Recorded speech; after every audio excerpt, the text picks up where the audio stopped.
Diciamo che è un giusto riconoscimento ad una realtà sportiva che ha saputo coniugare in maniera esemplare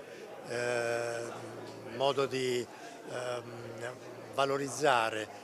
tutto ciò che è collegato alla sostenibilità integrale. L'Udinese ha fatto veramente un grandissimo salto di qualità, un passo in avanti e soprattutto un premio ad una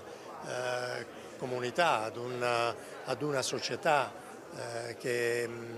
ha dimostrato sempre di essere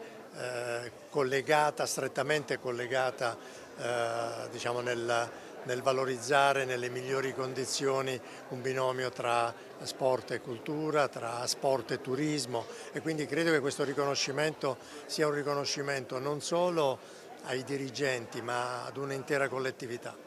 Ancora una volta presente a Udine, il presidente federale Gabriele Gravina applaude la lungimiranza della famiglia Pozzo e commenta con soddisfazione la qualità dell'accoglienza di Udine, che si spera possa poi riflettersi su un'ottima sicurezza, come accaduto già per Italia e Israele. Attesa per la partita tra Tottenham e Paris Saint-Germain, dal quale è stato escluso Gianluigi Donnarumma, praticamente tagliato fuori dal club francese all'improvviso. Un dispiacere anche per il nuovo CT Gennaro Gattuso, che è presente a Udine non solo per la finale ma anche per seguire un allenamento di Costa Runjaic. Sì, a me dispiace, sul piano umano dispiace per Gigi, perché è un ragazzo straordinario. Lo considero non solo io il miglior portiere del mondo e quindi per noi è fondamentale. Lo dico come italiano, lo dico per la nostra nazionale, quindi io spero solo che lui possa rimuovere in tempi rapidi queste tensioni, voglio dire, interne, perché sul piano umano Gigi ha sempre rivelato una grande sensibilità e quindi riaffermare quella che è la sua ampia e grande caratura internazionale. Sì, Rino sta lavorando, sta girando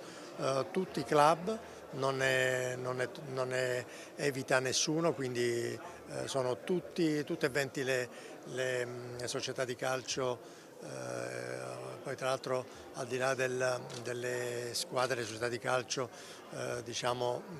di Serie A sta seguendo moltissimo il femminile, la femminile ha seguito molto la nostra nazionale Under 21, quindi diciamo che per lui è un agosto a tempo pieno, quindi è un lavoro a tempo pieno.